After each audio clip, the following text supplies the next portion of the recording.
नमस्कार मंडळी. या ठिकाणी तुम्ही बघू शकता की आपण 12 मे रोजी गोबीची लागवड केली होती. आपण या ठिकाणी पावसाच्या भरोशावर ही लागवड केली होती, परंतु शेतकऱ्यावर पावसाचं दुष्काळात सावट दिसत असतानासुद्धा आपण या गोबीला आतापर्यंत जपलं आहे.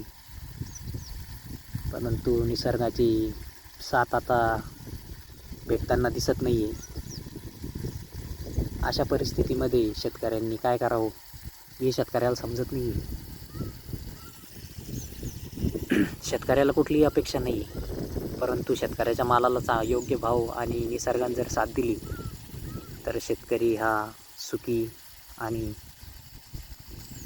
मेन म्हणजे भारताची अर्थव्यवस्था चांगल्या प्रकारे सांभाळू शकतो.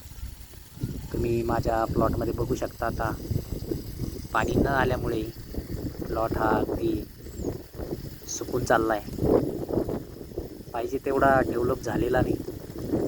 आणि आता या ठिकाणी तुम्ही बघू शकता की डेव्हलप न झाल्यामुळे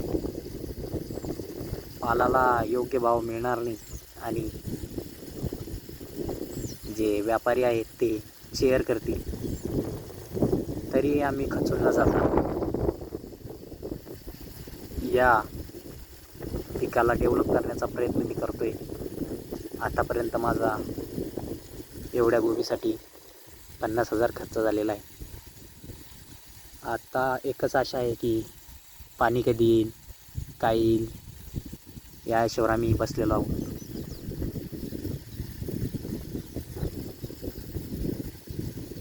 बघू शकता तुम्ही. धन्यवाद मित्रांनो.